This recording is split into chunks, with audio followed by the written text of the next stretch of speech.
Good evening, everybody. I am Hayley Mitchell Haugen from Sheila-Na-Gig Online and Sheila-Na-Gig Editions. And tonight we are celebrating the publication of our summer 2020 issue of Sheila-Na-Gig Online. And we have 8 readers to help us do that, and very excited to have you all here. Our first reader tonight is making her Sheila-Na-Gig Online debut in our summer issue, so that's always exciting to have lots of new faces. And I'm happy to welcome Nancy Cook. Thank you. Thank you. Hello, everybody. I'm in St. Paul, and I thought I'll read the piece that's appearing in the journal, and then and you wanted us to read an extra one, maybe, Hayley? Did you say? Sure. Yeah, we have plenty of time for that. Okay. Okay. So the piece that I have coming out in the journal is called "Waiting for the Tsunami," and that's all you need to know. It's called "Waiting for the Tsunami." Mid-dive. Mouthpiece secure. Oh, you're cutting out on us, Nancy. Flippers in sync. An Alaskan quake sends tremors our way, forcing an early end to snorkeling, hotel evacuation, an uphill drive with all the other shoreside evacuees. Nowhere to go, cars parked end to end, waiting out the tidal wave. We make a party of it, sitting on car rooftops, sharing birthday cake for Tad, and stories of where we'd been when the whistle blew. Above it all, no sense now of being vulnerable. Though just a year ago, I walked the hall from parking lot to hospital by my father's side. His steps were small and tentative. He stopped to rest every couple yards. I was strong, steady in my gait, a step or two behind, but ready with hand at his elbow, knowing how he hated to be dependent, knowing that's my inheritance, that some days this genetic pride makes me feel superior, like today, a mile from the ocean, chased by a tide I can't control, warned of a tsunami I don't believe will ever come. And then I'll do, I'm just going to do with the piece. I've been, weirdly, before this, whole quarantine thing set in, I decided to write a poem a week based on the news of that week. And of course, it's been like, nothing, a tsunami, nothing but news about COVID-19. So this is a piece, the bit of news was simply about how Maine has lost its tourist base. So it's called Lost Summer. The sun is mid-sky when he cuts the diesel. Now he can hear the tongue lap of water ripples against cedar plank, feel a shadow of sweat forming on his brow. A line of pelicans whips across the horizon, and he sees, without looking, tricolored bullet boys in neat order, bobbing at water's surface in a subtle play for attention. He senses the sadness all around. In times past, on days such as this, the water would talk to him. Now it has nothing to say. The fishing is good, the weather is fine, but all the world is as quiet as winter. He unpacks the sandwich the wife has wrapped in wax paper, ham and cheddar and mustard on rye. She's thrown in some chips, a folded napkin, and a sliced apple sprinkled with sugar like she used to do for the kids. A cold beer would taste so good right now. He reaches deep into the cooler for a Dr. Pepper. He ends the day early with a light haul. On town streets bereft of tourists, still he savors whiffs of rendered butter, partakes with phantom taste buds the sweet succulence of boiled lobsters. It is one pleasure that doesn't age. Before joining the wife at the church, he showers and shaves. This evening is the annual Strawberry Festival, which every year she organizes. She is a pillar, as they say. Always in public, her chin lifted, daring and determined, one ear cocked to say, "I'm listening." And though tonight socializing will be minimized, face masks mandatory, she'll oversee the sale of 200 fruit pies baked in honor of the state bicentennial. Keeping busy is a way of life. They all respect that. 24 tables are set up in the churchyard under hulking shade trees. Broad leaves like Titan's hands block the ebbing sun. The dusk feels heavy with sadness. As if reading his mind, the wife says, "Even with the church locked up, lights passing through the stained glass. There's secrets older than memory, sins to be forgiven." He doesn't know that some mornings she takes the deer path down to water's edge. There she stands on the old dock, hands deep in the pockets of her oversized mac, and watches for the fog to lift. Thank you, Nancy. We're good. Clap. Clap and snap. Thank you so much. Okay. If you are a follower of Sheila-Na-Gig online, you will know that our most recent collection for Sheila-Na-Gig editions is by our next reader, Kari Gunter-Seymour.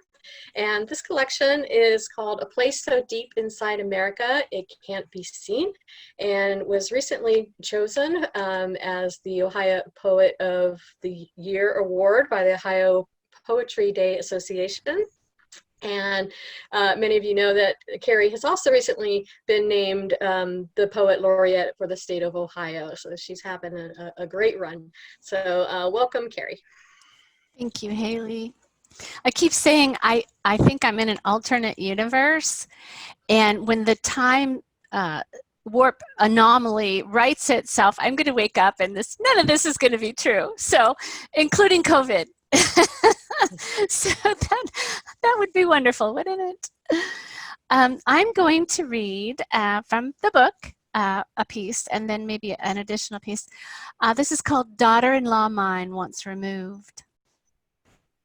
There is a wall on the U.S.-Mexico border made of surplus steel and wire mesh, 1,000 miles worth, backyards and alleys in Chula Vista as far up as Temecula.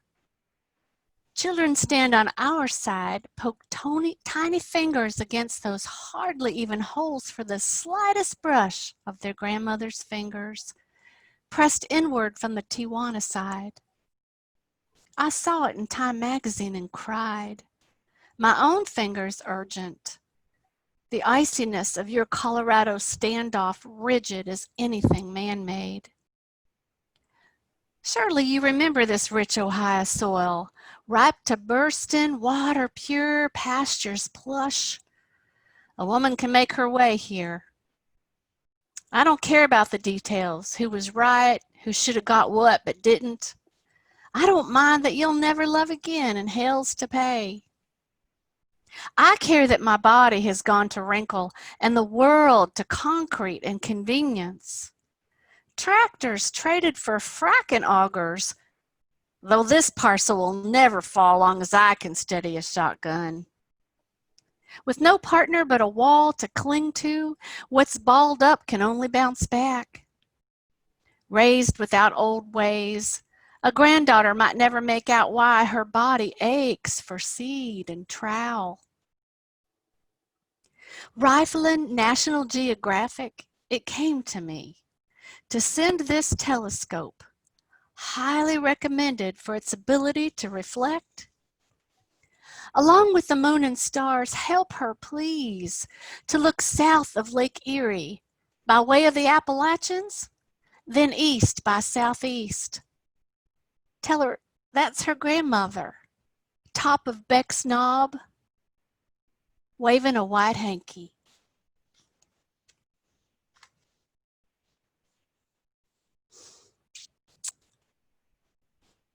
So this is some writing I've been doing lately. based on what's going on around us. That seems even more surreal, maybe, I don't know, but this one's called Who Hasn't Been Woke from a Vivid Dream? I'm on that high-speed bullet train in LA, the one waiting to be built. I've had a couple of beers and I'm discussing constitutional law with an attorney in the pub car. I'm not gonna lie, I'm having a hard time. He's a dweeb and I don't know my amendments. I say, solicitor, here's the pickle, laid out like the barbecue man grilling pork bellies and shredding slaw in honor of the EMT who's got nothing but a blank piece of paper to explain the holes in her chest. Knock, knock, Louisville, we've got proof that cell phone videos don't mean shit. Here's the really messed up part, I explain. There's an afflictor, inexplicably seductive to his clan. He holds cotillions, manipulates millions, high-fives the King James, cahoots the Confederate flag.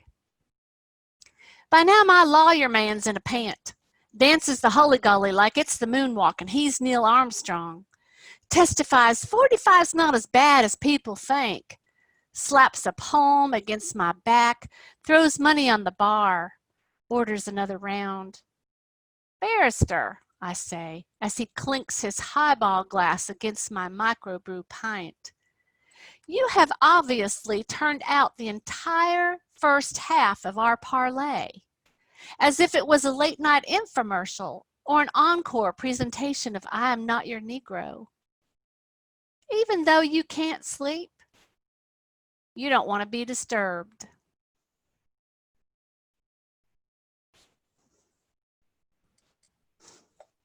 Thanks, Kari. Yes. Thank you for having me, Hayley, and everyone else. It's so good to see everybody. Always. Okay. Our next reader is also making a Sheila-Na-Gig debut for our summer issue, which is out online. If anyone wants to check it out, it's www.Sheila-Na-Gig.com, and I will post that as a board at the end of this reading. So lots of great folks there. So I'd like to welcome Charlotte O'Brien. Hi guys, thank you. This is the poem that is appearing online. It's actually already up on the website, which I'm really thrilled about. Thank you so much. It's called Vagabond. In God's parking lot, I watch a crow perched in the highest bones of winter's tree. Its nest disguised there, branches nestled inside branches, not a leaf in sight. He makes small movements with his head as he turns to watch. I think one for sorrow, but I know if one is alone, there's another close by. I spot the second strutting along wet shingles. It's raining in God's parking lot all Sunday afternoon with its empty nail salon and donut shop. The laundromat filled to the gills with poor faces folding themselves down on formica tables. All season we waited for rain so that everything, and now it won't stop, so that everything is soaked on the inside, sprouting quietly, a furtive thing inside a dark place like a quickening. He thrusts his black body to the rain-soaked ground, looks up at his mate. There's no hiding in those naked branches, I think, two for joy. And it's what I want. Only, like the tree, I'm deciduous. Like leaves or horns or teeth, I can't help but shed my skin each time, just like the crows poised in the branches of their home, thinking and thinking I might fly. And this is a poem it's tempting to always read the poems that are published, but I'm gonna read this one, which is not yet published, but I like it. It's called Aperture. Days when sun burnished your face, your eyes closing, a mask tilting your head to summer, ancient desire crowning your golden honey-skinned arms ripe in that wild, unfurled stage of becoming, not imagining this feral, body or its pivot. Time then to think what you wanted, beckoning, fool's gold, fool's errand, you roamed and drifted, slinking through lifetimes your body, careless, a vessel now turned on its inverse trajectory. These days you swim upstream, slam your body against rock, in this last surge, sensitive to magnetic fields, clearing a path, a wound, as much as a shield, the water murmuring, is it enough? These days the water's cold. You're a woman with scales, traversing submerged terrain. It's late and you've begun to pale, shallow. When the day pulls its shadows, you're sweeping scum from the water's edge, vanishing, light, tarring your throat. You long to strike a match against the night's dark field. You're sinking beneath this deep, shivering body of glass, proscenium of sky, surface of stars. If you could excavate the night from this hollow, you would. Great, thank you. Thank you. All right, where am I? For our next readers, we get a double treat from Florida with Jimena Gomez and George Franklin, who will be reading works in Spanish and English. And I'll just let you describe it all. Okay, thank you, Hayley. This is always really wonderful. The first thing we're going to do is a poem that Jimena will read in Spanish, and I will read the English for it. This was in Sheila-Na-Gig back in 2018. Jimena?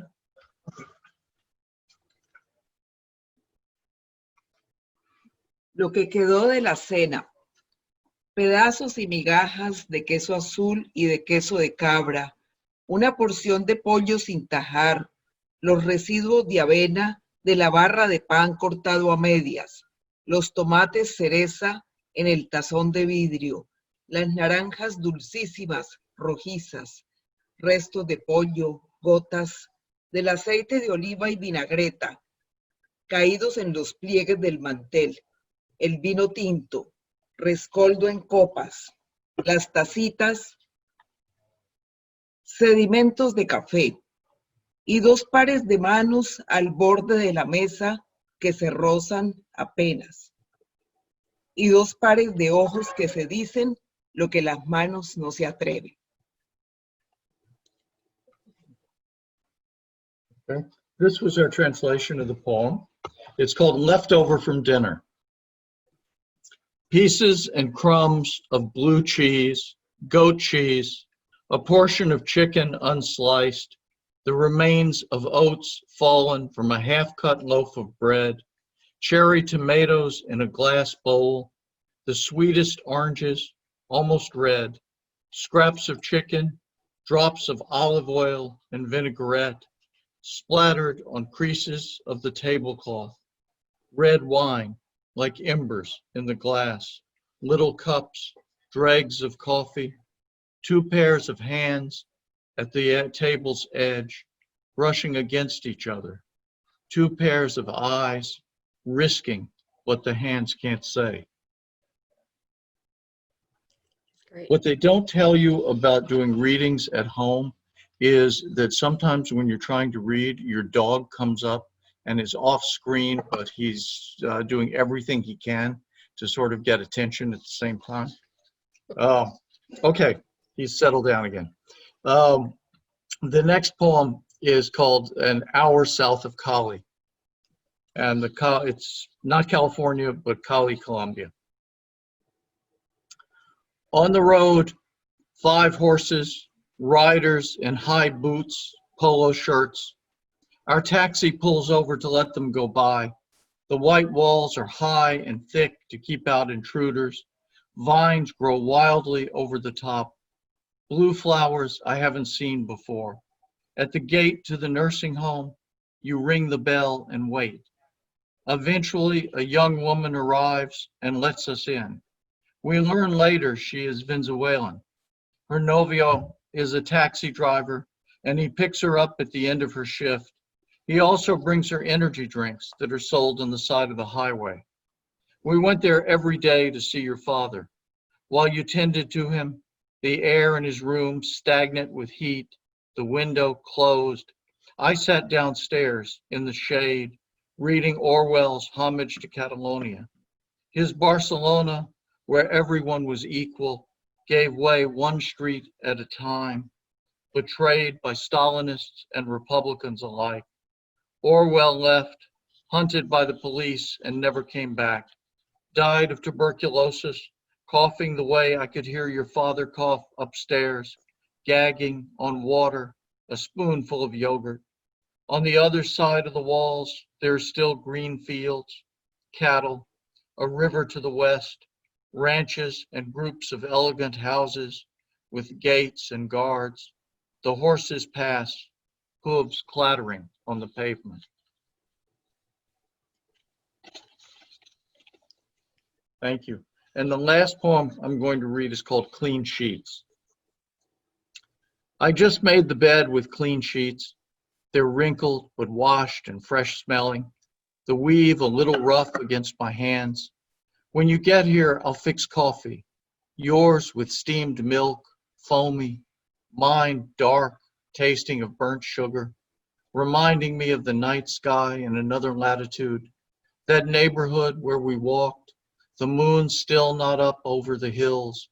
The low rooftops, hotel signs, and shuttered windows. From somewhere voices, music, a dog barking behind a high white wall, my lips touching your neck. After dinner, we'll turn back the sheets, slip in beside each other, our days still with us, scents we can't get rid of, sandalwood clinging to your nightgown, lemon peel, onions on my fingers. When we touch, we could be anywhere. Thank you. Thank you, George and Jimena. Thank you. And I should mention that George's collection, Traveling for No Good Reason, is available from Sheila-Na-Gig Editions. This book won the 2018 Manuscript Prize from the press, and the poems that George just read will be appearing in a second book from Sheila-Na-Gig Editions this winter, and that one is called The Noise of the World. So very excited about that. Yay. All righty. Thank you. Thank you. But moving along, if you read any journal in America, small press journals, bigger journals, university journals, you have probably come across our next reader at some point because he's been in all of them. And he has also been a longtime supporter and friend of Sheila-Na-Gig, going all the way back to the 90s when we had a print journal. And I'm very happy to finally meet sort of in person and say hi to Alan Catlin. Thank you, Hayley. I'm going to read two from the spring issue, I think it is. This first one is a formerly repressed memory poem. I have a few of those over the years. The Silence of the Movies, a visiting day on the psychiatric ward poem. All movies are silent ones, in the room with no windows, folding chairs in uneven rows, scraping on the tiled floors as the watchers rock in place, swaying from side to side, some emitting a low, virile moan, becoming a growl in the intermittent artificial night projected on white pull-up screen. The history of man seen as contained by a cartoon feature, something like Fantasia, but not exactly the same. Something in black and white in color with a manic rite of spring. The astonished captive audience sees as portraits of the present age, misconstrued as comic figures undertaking impossible tasks, while the handlers are recording, detailing the lives of those held against their will, assigning jobs only a sorcerer's apprentice could complete the program or drown, swim now, only to sink later. Nothing that is attempted seems to end, but to divide and multiply. At movie's end, the watchers are paralyzed by fear.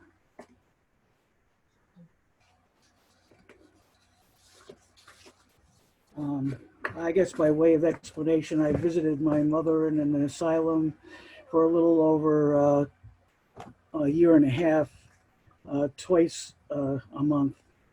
And once we got to watch movies. That was a lifetime of experience.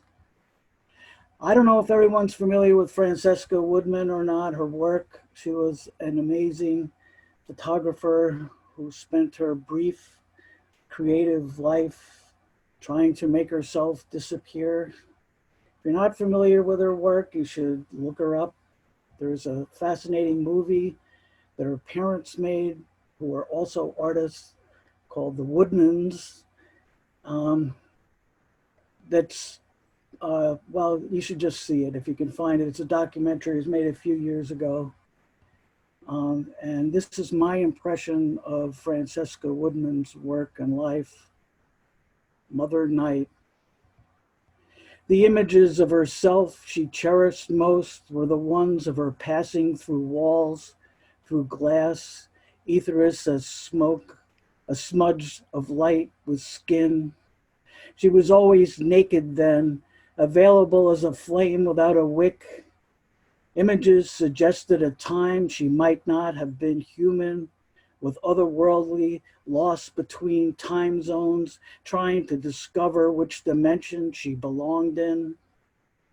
Other times she dangled in doorways, balancing on nothing, held aloft by fingertips, gripping door sills or from ceilings like fixtures in search of electrical charge, of sockets to plug into.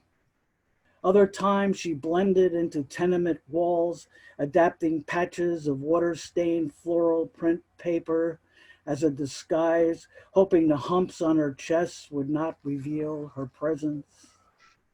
Outside on beaches, she was just another lump in the sand, a face with closed eyes like a conch you could put to your ear and hear the ocean.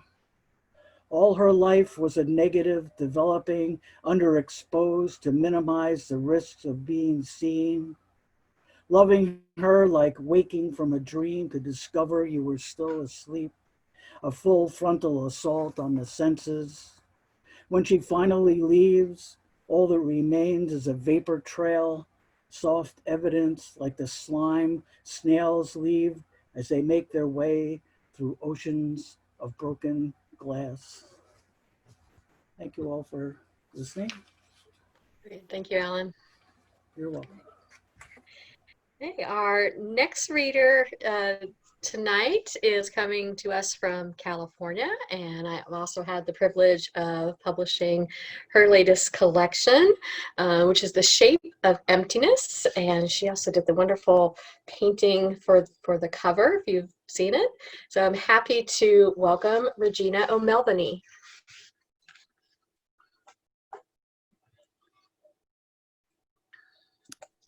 Thank you so much, Hayley, for bringing us all together once again.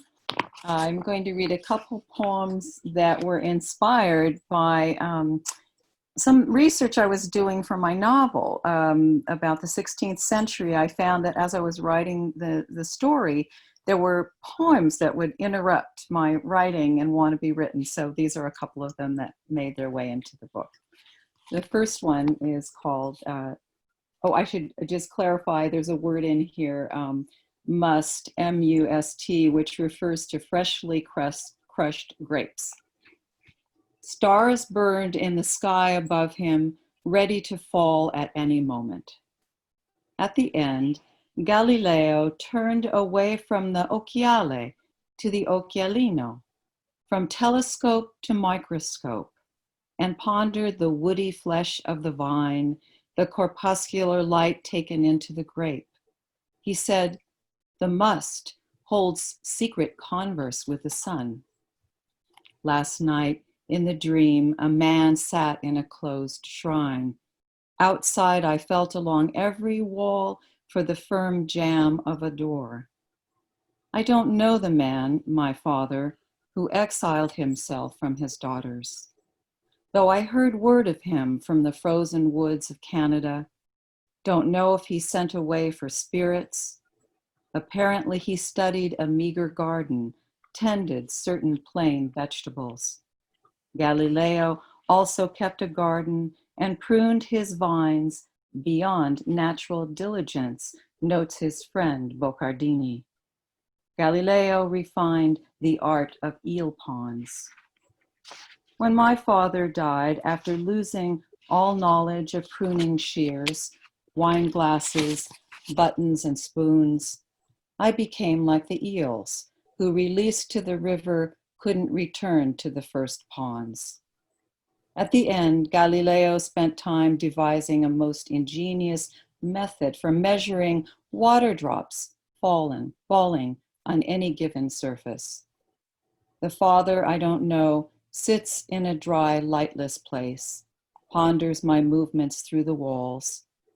At last I set fire to the rafters, no other entrance but this, no other escape.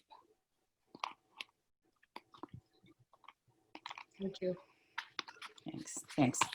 The title of this poem is actually the species name for kohlrabi. It's a kind of bulbous vegetable. Brassica raposa. Most nights now I fall asleep gazing at plants painted by an unknown hand in 16th century Netherlands. My sadness settles, a tiny black insect among the rhizomes, leaves, and flowers. The watercolors gathered by Theodorus Clutius once served in winter in lieu of the garden. In the herbarium, all seasons were one, bud, flower, fruit on the self-same plant. 4 centuries later, the garden was lost during World War II until at last the pages surfaced in Poland. The plant names in fine script noted locale, temperament, and seasons in 6 distinct languages, with English pleasantly absent, a fine respite from supremacy. I yearn for such a subtle taxonomy to counter my glum thoughts.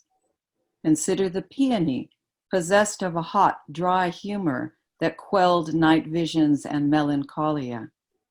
Wakeful, I pore over the folio pages and conceive a fondness for kohlrabi, whose etymology, I speculate, comes from the smudged eyes of Arabic women troweling the desert for roots. The literal origin, cavolo rapa, Italian for kale turnip, conjures a marriage of round leaves and bulbous, low-down stem. Then again, cavolo riscaldato is a twice-told story, and rapa a blockhead, the two together, an old tale told by a fool. Surely a history of our times, the willful amnesia, the dumb acquiescence of fear. Still, I love kohlrabi's form and flavor likened to a mild, sweet turnip, savored by peasants and nobility alike. While other plants were broken to fit the drawing field, the pungent kohlrabi gave it symmetry whole, leaves frilled as a noblewoman's ruff, and surely a rascally green man grins from within the lobed shadows. The petioles resemble great tree trunks clasping a vegetal globe. I could easily hold it in my palm, or for that matter, fling it at night demons binding my thoughts. The spherical stem bears the deep lumen of a lamp just snuffed from brushwork laden with ochre. The bearded taproot, what foolish Jerome shaken loose of black earth, spreads its pale mane towards me as slowly I nod, for the time being, slump free of both thorn and sorrow. Great. Thank you, Regina. Thank you.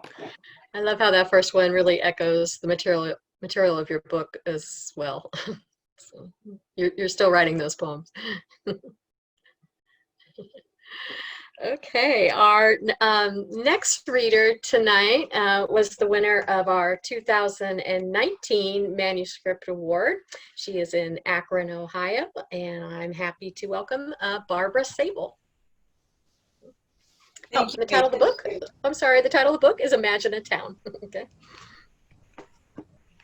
Thanks so much, Hayley. Thank you for bringing us together, and I'm delighted to be with all these wonderful Sheila poets. I'm going to read two poems from the book. The first one is a sestina called The Millwright, and it was occasioned by two things, actually. One is my dad was a millwright, worked at U.S. Steel in Johnstown, Pennsylvania, for more years than anyone should spend in a steel mill.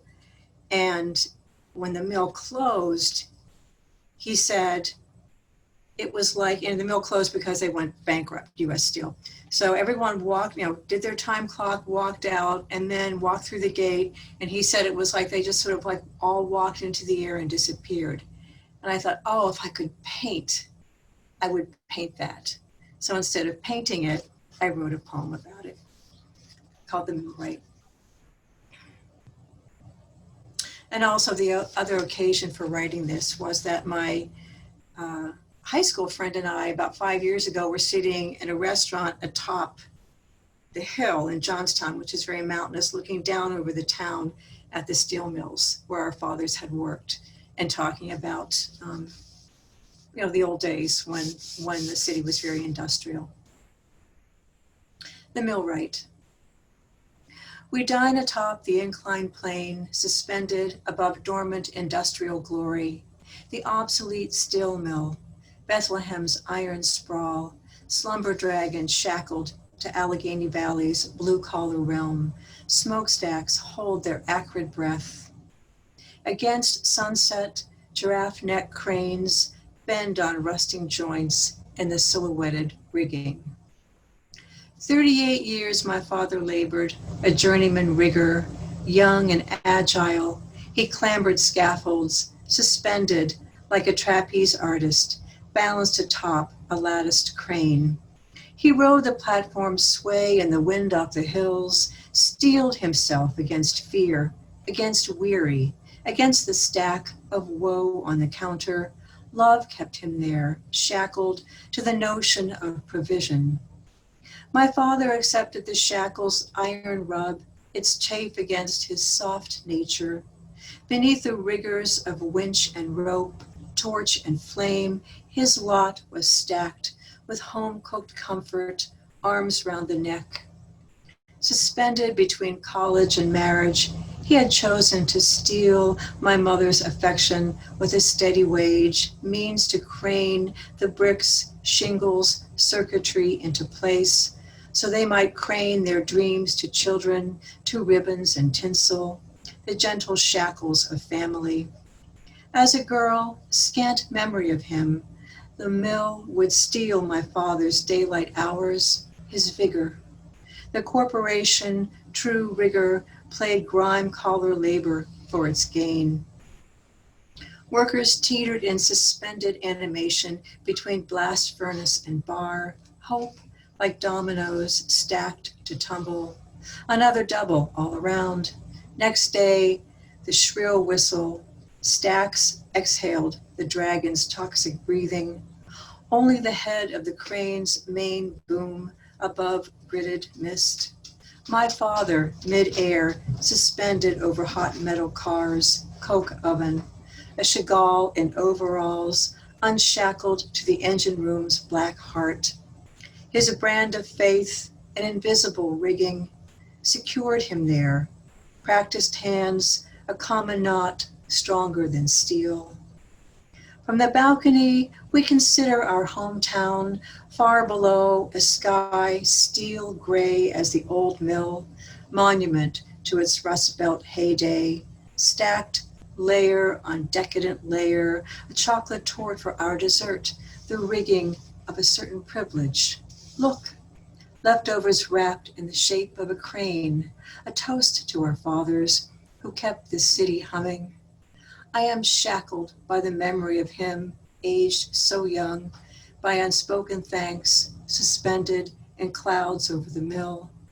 When the plant went under, elegant cranes poised mid-swing, a final time clock swipe, just like that, unshackled. Single file, workers passed the heavy gate, then into the air, suspended. And one more poem from the book. And this book is dedicated to the places that claim us. So this is that was a hometown poem. This is a suburban neighborhood poem called People Like That. And this was in the winter Sheila Online edition. Only when her brute dogs would escape through the broken windows would we see her, New Age Medusa turning our hearts to stone. Voice at full throttle, gut hung over the wrought iron rail, she'd curse her hounds in lingo that made mothers pull their children in from play.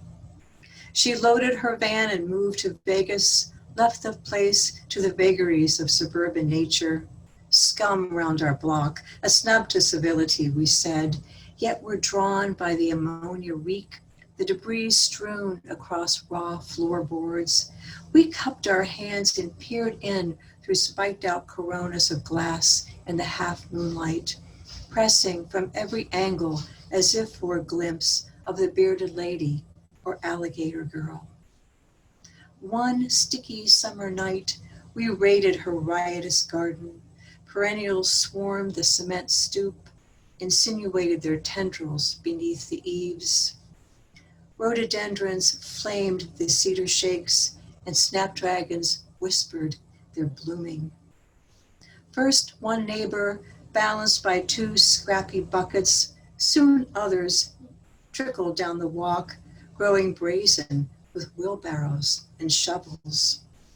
We uprooted fiddlehead ferns, white violets, the tea rose bush, whole shrubs. Only the Japanese maple remained inviolate. It held and released handfuls of light as we grunted and dug on our knees in the dirt, marveling above the trowel's chafe at what becomes of people like that. Thanks very much. Thanks, everybody. Thank you, Barbara. Wonderful. Our next reader tonight, I had the opportunity to create a Sheila-Na-Gig special edition for. This was our only hardback book, and it was very exciting for me to create because I got to make the little flaps inside. So we had a bigger cover to play with, which we always need. So very exciting. The title of the book is Up Late Reading Birds of America, and our wonderful author is Robert DeMott. Hi, everybody. I keep freezing out, so I don't know how long I'll last. I'm coming to you from my study in Athens, Ohio tonight. I'm going to read a couple of poems from Up Late, Reading the Birds of America. This one is called North. It has a little epigram from Robinson Jeffers, quote, "How beautiful the scene is, and a little terrible," unquote. How scenes shift, turn tail on themselves, like today, driving gravel ridge roads in the hilly part of our state. No other possible way to get where I was going. 4 or 5 lefts here and 5 or 6 rights there, more zigzag than arrow shot, and suddenly half a century lies in my lap, pelted back through swish swish of windshield wipers. So much rain one long ago month that sea and sky bled into each other, one moment resembling the next, interchangeable, ubiquitous, and even our bickering in those close quarters of Father's old coupe turned familiar, its own reason for being, the radio static fueling acrimony among dead-end passages, roundabout highways, haphazard detours, provincial roads obliterated, hills, cliffs, trees awash, and air itself a sodden gray, like an unending horizon of dusk, dingy under blanketed clouds, and under that sunless sky, every river and spate, brown, roily, except for this, relentless push and surge of salmon as long as our legs, hydroplaning in the streets of coastal villages, salmon as thick as our waists, turning up like holiday surprises in citizens' rec rooms, pantries, bathtubs, garages, and everywhere in the waterborne towns. Children in outsized oilskins, awake at first light, whacking great silvery fish on their heads with baseball bats, or spearing the wriggling bodies with gaffs and spike poles as bloodstains spread like blooming flowers and lace filigree in estuaries and rivulets, creeks and storm drains.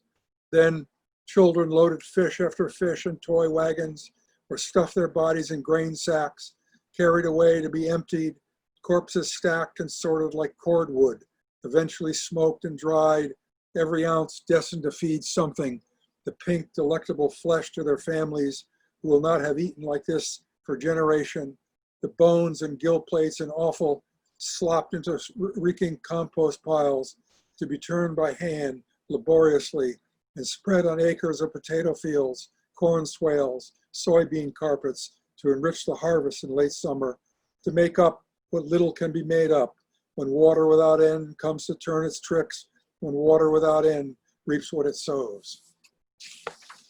That was an experience I had many, many years ago in the Gaspé Peninsula.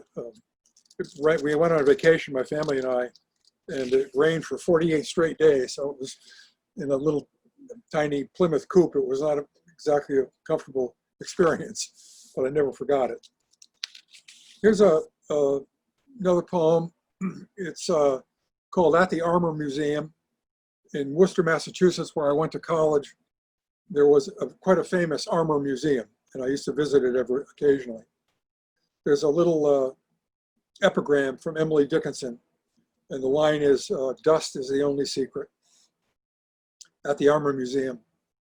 Bite and snarl of jackhammers up and down narrow city streets when you rose from sweet sleep in a huff, neighborhood all around you backhoed piece by piece into dump trucks and hauled to landfills or road construction sites in Ayr or Leominster. Progress, the city fathers claimed, out of sight, out of mind, they said, except for the wake of concrete dust settling gray and gritty in your rented rooms, on the few cheesy things you call your own, on every leaf on every tree in a 3-block radius. Even birds' throats stopped in the endless grind of machines, though once in a while you thought you heard a familiar call from your rural past, a catbird's rusty creak like an unoiled hinge or visor opening and closing in pre-dawn moil beneath the oddball courtyard magnolias. You were 20, worked as a door-to-door salesman for a fly-by-night company there's no need to name at this late date.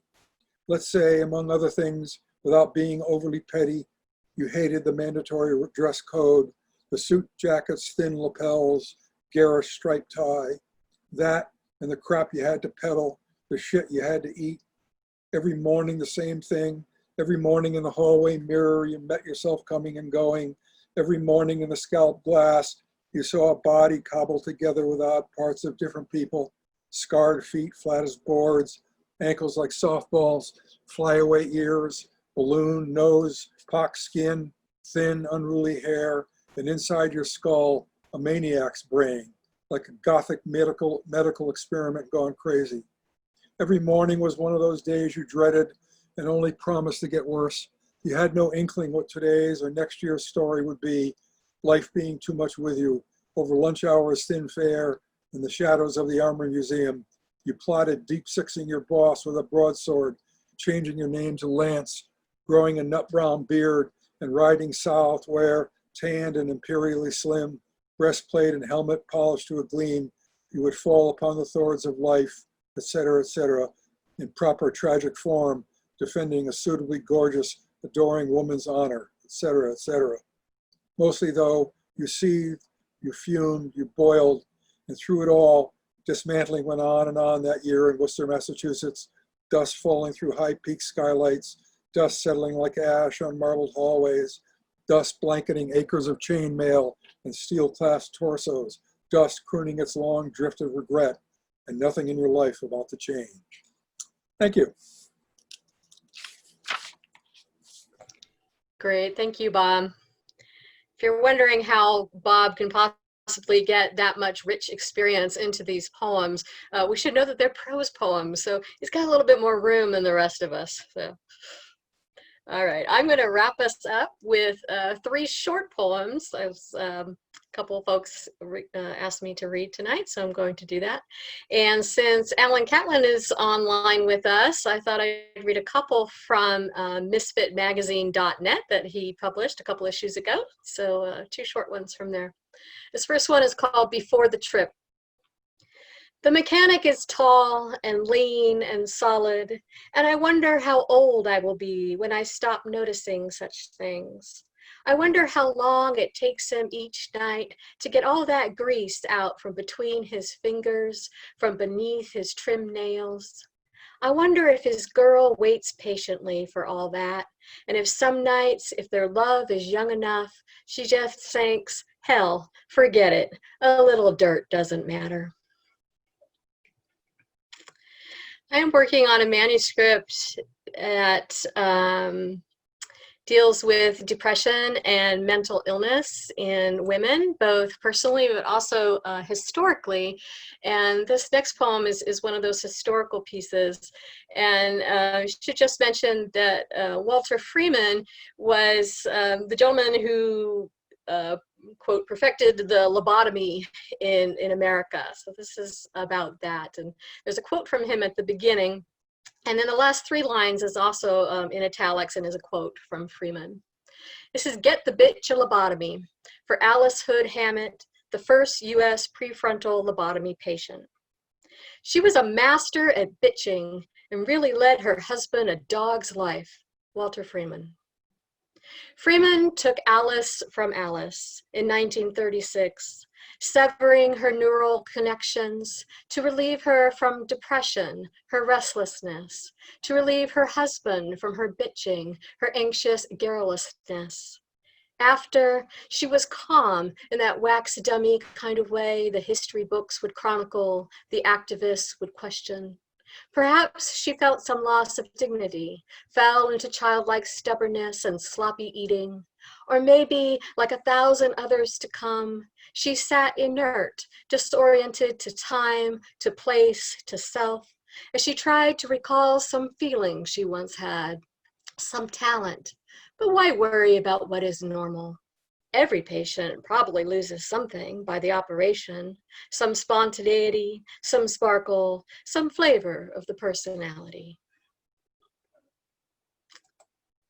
And then the last one I will read for us is my most recent poem, which will be appearing in Verse Virtual in August. This is called Joy. The neighborhood kids are going for the record. The longest chalk hopscotch, starting at 103 Meadowlark, hop, skipping, jumping, winding its way through our small patch of Kentucky roadscape. 1 square, 1 foot, 2 squares, 2 feet. Each box a unique geometry, depending on the riding skills of its young maker.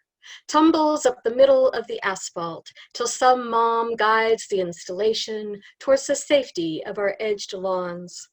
At box 535, the oldest boy begins to count by hundreds, squares 600, 700, 800, stretching beyond 4 houses, rounding into the cul-de-sac, past Friday's recycling bins, then up the street again, flanked by pink happy heart faces, rainbow-tailed unicorns, blue cats, purple flowers.